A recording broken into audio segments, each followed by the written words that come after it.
शन्नो मित्रः शं वरुणः शन्नो भवत्वर्यमा शन्न इन्द्रो बृहस्पतिः शन्नो विष्णुरुक्रमः।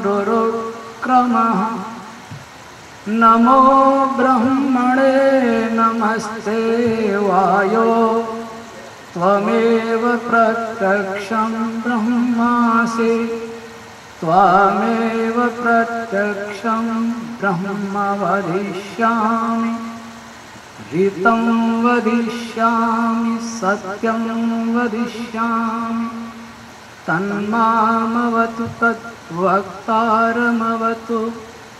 अवतु माम् अवतु वक्तारम्।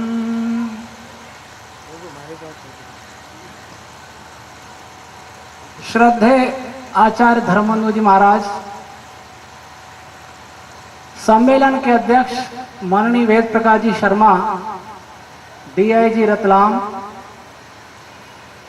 आपके परिवार के प्रत्येक सदस्य का नाम वेद पर है और आप ऐसे डीआईजी हैं जो नित्य यज्ञ करते हैं और इस पद पर रहते हुए भी नशा मुक्ति के 3-3 घंटे के शिविर भी आयोजित करते हैं। अभी अभी आपने ऋग्वेद पारायण यज्ञ किया है। माननीय प्रोफेसर जडेजा साहब, सुरेश जी अग्रवाल, सार्वदेशिक आर्य प्रतिनिधि सभा के उपाध्यक्ष, अन्य समस्त मंचस्थ महानुभाव, राष्ट्र की सुरक्षा विषय पर आपने प्रोफेसर जडेजा जी के ओजस्वी विचार सुने। मेरा विषय विज्ञान है, लेकिन यहां मेरा विषय है वेदस्य विस्मरणम राष्ट्रस्य मरणम। शायद अर्थ सबकी समझ में आ गया होगा। वेद को जब भुलाया जाता है तो वह राष्ट्र मर जाता है। आज राष्ट्र पर और विश्व पर चिंतन करें तो ऐसा लगता है सारा विश्व रोगी हो चुका है। भारत ऐसा रोगी हो चुका है जिसकी चिकित्सा केवल लक्षणों के आधार पर संभव नहीं है। हमारे पास डॉक्टर पटनी जी उपस्थित हैं, और भी हो सकता है डॉक्टर्स होंगे, और डॉक्टर्स के गुरु हमारे प्रोफेसर साहब बैठे हैं, जडेजा साहब। एलोपैथी ट्रीटमेंट देने वाला आयुर्वेदिक अथवा नेचुरोपैथी अथवा यूनानी, हर चिकित्सक दो प्रकार से चिकित्सा करता है। एक चिकित्सा होता है सिम्टोमेटिक ट्रीटमेंट, जो लक्षणों के आधार पर चिकित्सा की जाती है। अगर आपके शरीर में दर्द है तो आपको एनाल्जेसिक दवाइयां देगा। अगर आपको ज्वर है, फीवर है, तो एंटीपायरेटिक देगा। आपको सूजन है तो सूजन कम करने की दवाई देगा। आपको कब्ज है तो कब्ज मिटाने की दवाई देगा। ये सिम्टोमेटिक ट्रीटमेंट। और एक ट्रीटमेंट में होता है स्पेसिफिक ट्रीटमेंट, रोग के अनुसार चिकित्सा। अगर किसी व्यक्ति को टीबी है तो अगर खांसी आती है तो कफ सिरप देगा, लेकिन टीबी का जो स्पेशल ट्रीटमेंट है वो अवश्य देगा। क्यों जडेजा साहब, ऐसा नहीं है? आयुर्वेद वाला भी ऐसा करेगा, नेचुरोपैथी वाले को भी ऐसा करना पड़ेगा। फीवर बहुत है तो पानी से, बर्फ से, मिट्टी की पट्टी से टेम्परेचर डाउन करने का प्रयास करना पड़ेगा। और रोग निर्मूल करने के लिए खान पान उपवास का सहारा लेना होगा। मैं स्पेसिफिक ट्रीटमेंट की कुछ चर्चा करूंगा। राष्ट्रस्य मरणम, राष्ट्र किसको कहते हैं? क्या दुनिया में कोई भी देश हमें राष्ट्र का रूप में दिखाई दे रहा है? देश और राष्ट्र में अंतर है। देश भूभाग को कहते हैं, लेकिन राष्ट्र भूभाग का नाम नहीं है। शतपथ ब्राह्मण में महर्षि याज्ञवल्क्य कहते हैं श्रीर वै राष्ट्रम,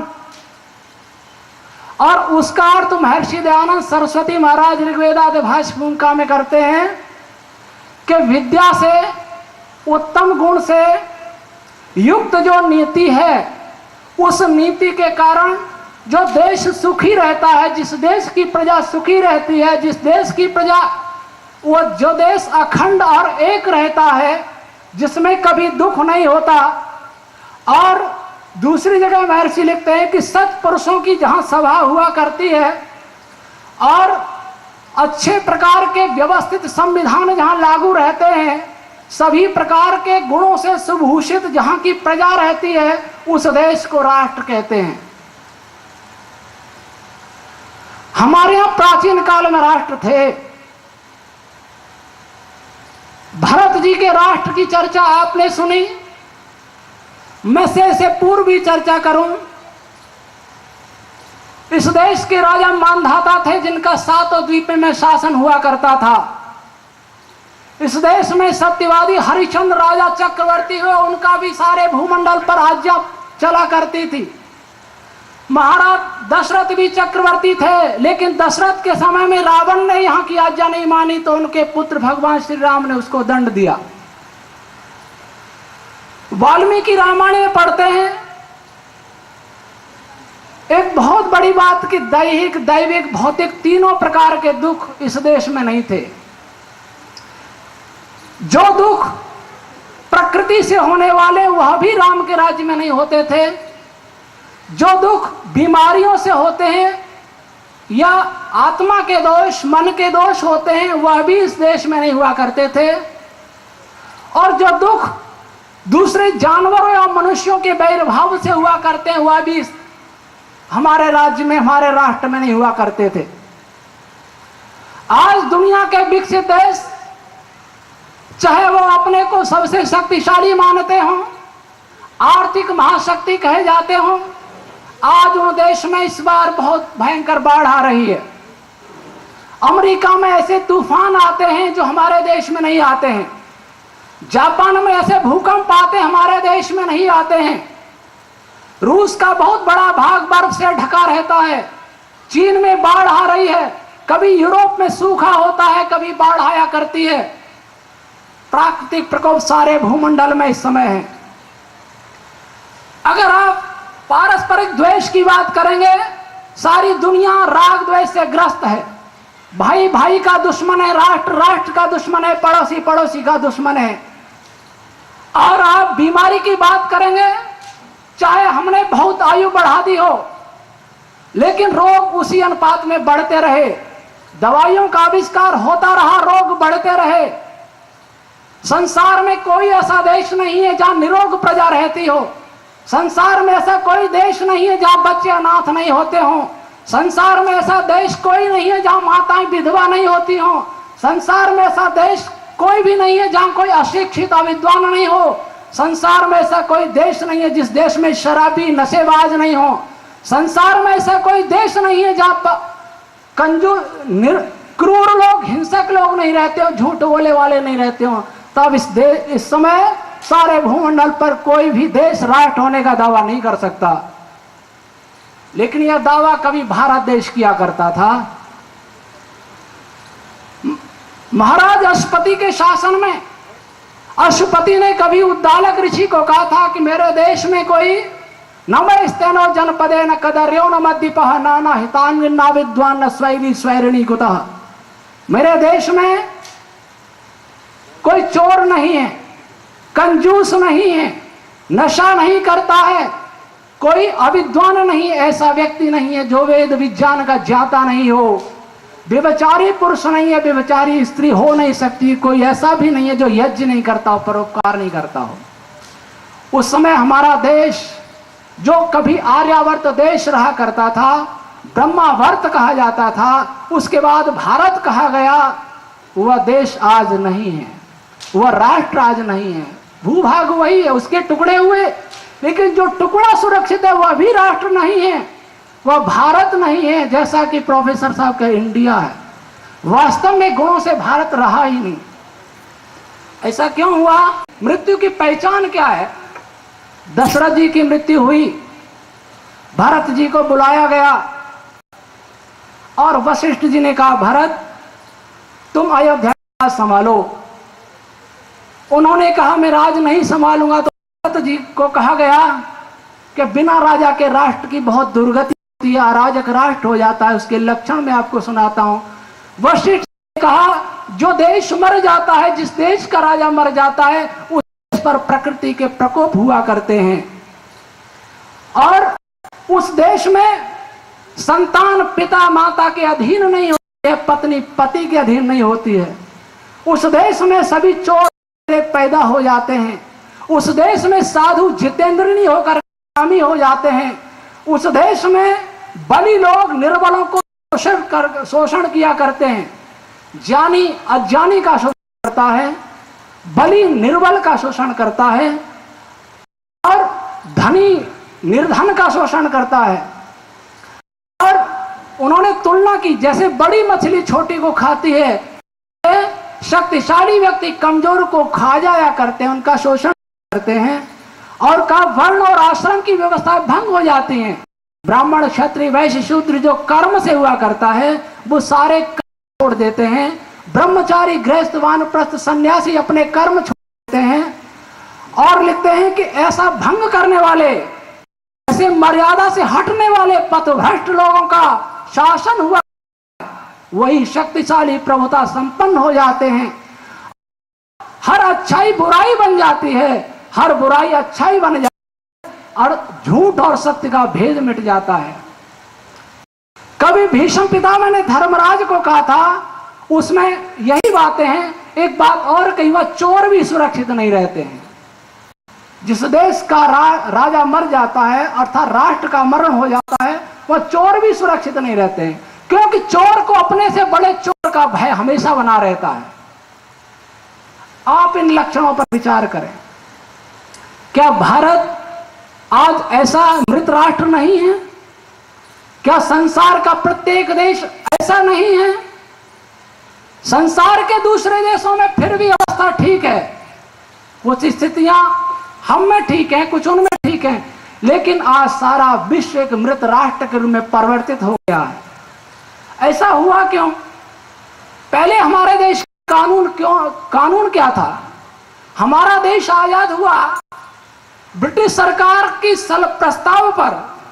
हमने संविधान सभा का गठन किया, उसमें कई देशों के संविधानों की समीक्षा और अध्ययन करने के लिए कमेटी गठित की गई। 15 कमेटी बनी जिनके अध्यक्ष डॉक्टर भीमराव जी अम्बेडकर थे। उन्होंने भारत का 1935 के अंदर शासन कैसे चलता था, कानून क्या थे, उसकी समीक्षा अध्ययन के लिए काम सौंपा गया। क्या उस समय ऐसा नहीं होना चाहिए था कि प्राचीन काल में भारत का शासन कैसा चलता था, मनुस्मृति का संविधान क्या था, विदुर नीति क्या कहती है, भीष्म पितामह के अनुशासन और शांति परम में क्या राजा के कर्तव्य लिखे गए हैं, चाणक्य नीति क्या कहती है, शुक्र नीति क्या कहती है, प्राचीन भारत के इतिहास की समीक्षा का अवसर क्यों नहीं दिया गया? मैं कारण मानता हूं, मनुस्मृति में बहुत सारे प्रक्षेप हुए जिसके कारण मनुस्मृति बदनाम हुई, लेकिन मैं फिर भी यह जानता हूं कि 1900 जिस समय देश स्वतंत्र हुआ, कथित रूप से स्वतंत्र हुआ, उस समय भी आर्य समाज जीवित था और आर्य समाज के बहुत बड़े विद्वान भी यहाँ उपस्थित थे। पंडित भगवत दत्त जी रिसर्च स्कॉलर जैसा इतिहास और विज्ञानवेत्ता विश्व भारतवर्ष में जिंदा था। और जिस आर्य समाज 85% लोगों ने आर्य समाजी लोगों ने देश को आजाद कराया, आर्य समाज के उपदेशकों के काम ही ये रह गया था देश को आजाद कराना। उस आर्य समाज के लोगों से भी क्यों नहीं पूछा गया कि आप क्या चाहते हैं, देश का संविधान कैसा होना चाहिए? लेकिन ऐसा नहीं हुआ। संविधान बनाया गया, विदेशियों की नकल की गई, पहले हमारे देश का संविधान कैसा था यह सोचा नहीं गया। हमारे देश का राजा कैसा होना चाहिए, उस समय क्या व्यवस्था थी, मैं कुछ संकेत में बताता चलूंगा और आगे बढ़ता चलूंगा। विषय बहुत लंबा लेकिन मुझे समय सीमित। हमारा मूल ग्रंथ है वेद, और वेद हमारा ही नहीं है, हिंदुओं का, आर्य समाजियों का नहीं है, हिंदुओं का नहीं है, भारत का नहीं नहीं है, विश्व का भी नहीं है। ब्रह्मांड में जहां जहां अगर मनुष्य रहता है और अवश्य रहता है, अगर वेद परमात्मा की वाणी है तो वेद सारे ब्रह्मांड के मनुष्यों का ग्रंथ होना चाहिए। लेकिन वेद को सांप्रदायिक बनाया तो हमने बनाया, दोष किसी और का नहीं है। ऋग्वेद के एक मंत्र में लिखा है कि राजा सोम स्वरूप होना चाहिए, अर्थात राजा शांत प्रकृति का होना चाहिए लेकिन ऐश्वर्यवान भी होना चाहिए। राजा वरुण स्वरूप होना चाहिए, दुष्टों को बांधने वाला होना चाहिए और श्रेष्ठ स्वीकार करने योग्य होना चाहिए। राजा बृहस्पति के समान होना चाहिए, अर्थात विद्वान होना चाहिए। राजा अनुमति अर्थात अनुकूल विज्ञान, हमारी शिक्षा पद्धति अनुकूल होनी चाहिए जो देश के लिए और हम सब प्रजा के लिए हितकारिणी हो। राजा इंद्र के समान पराक्रमी होना चाहिए। राजा वायु के समान बलवान, सबका धारण और पोषण करने वाला होना चाहिए। और राजा यम के समान सबको नियमों में चलाने वाला होना चाहिए। भगवान मनु ने मनुस्मृति में कहा कि राजा को व्यसनों से दूर रहना चाहिए। पहला व्यसन जिसमें उन्होंने कहा, सबसे पहला दोष राजा का था शिकार करना। दुर्भाग्य से महाभारत के बाद राजा सारे शिकारी और मांसाहारी पैदा हो गए। और लिखते हैं जुआ खेलना। आप जानते हैं महाभारत में जुआ न होता तो आज महाभारत नहीं होता। राजा का एक व्यसन होता है दिन में सोना। राजा को दिन में सोने का अधिकार नहीं था। और राजा काम का था, अर्थात जितेंद्रीय होवे, श्रृंगारी नहीं होवे, स्त्रीण नहीं होवे, स्त्रीलोलुप नहीं होवे, राजा पर निंदक नहीं होवे, राजा किसी प्रकार का नशा नहीं करने वाला होना चाहिए। और राजा श्रृंगारी नाच गान वादन नहीं करना चाहिए।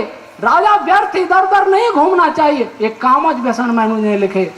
और अगले व्यसन लिखे, चुगली करने वाला राजा नहीं होना चाहिए, व्यभिचारी राजा नहीं होना चाहिए, द्रोही राजा नहीं होना चाहिए, ईर्ष्यालु राजा नहीं होना चाहिए।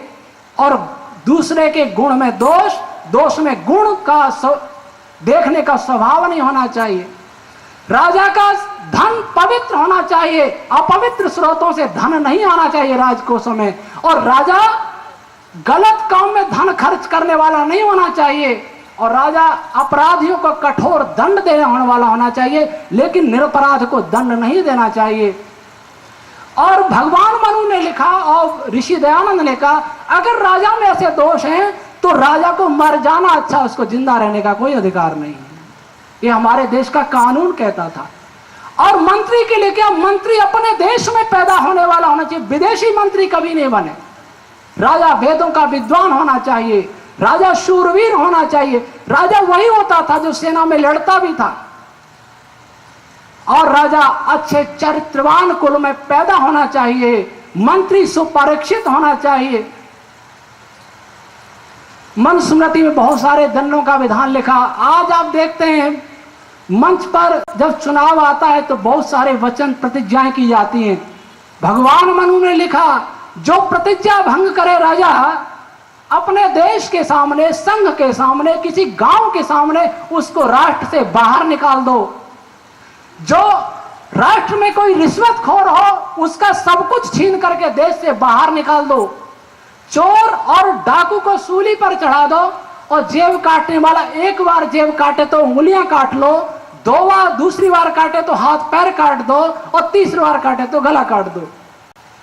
और जो चोर को सहयोग करता है उसको चोरी के समान, चोर के समान दंड दो। अगर पुरुष व्यभिचारी है तो लोहे के जलते हुए पलंग पर, तपते हुए पलंग पर जिंदा जला के भस्म कर दो। और महिला व्यभिचारिणी है तो जिंदी कुत्तों से कटवा के मरवा दो। ये दंड विधान हुआ करता था। आज मानवाधिकार बीच में आ जाएगा। हमारे स्वामी जी महाराज के मित्र हैं, राष्ट्रीय मानवाधिकार आयोग के चेयरमैन।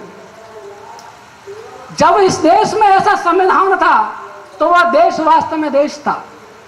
हमारे देश जब ऐसा था तब हमारे देश से विद्या का प्रसार हुआ, हमारे देश से चरित्र का प्रसार हुआ। हमारे देश से सारी विद्या मिस्र में गई, मिस्र से यूनान में गई, यूनान से रोम में गई, रोम से यूरोप में गई और यूरोप से अमेरिका में गई। आज हम जगत गुरु, मैं ये बात नहीं कह रहा, ये बात विदेशी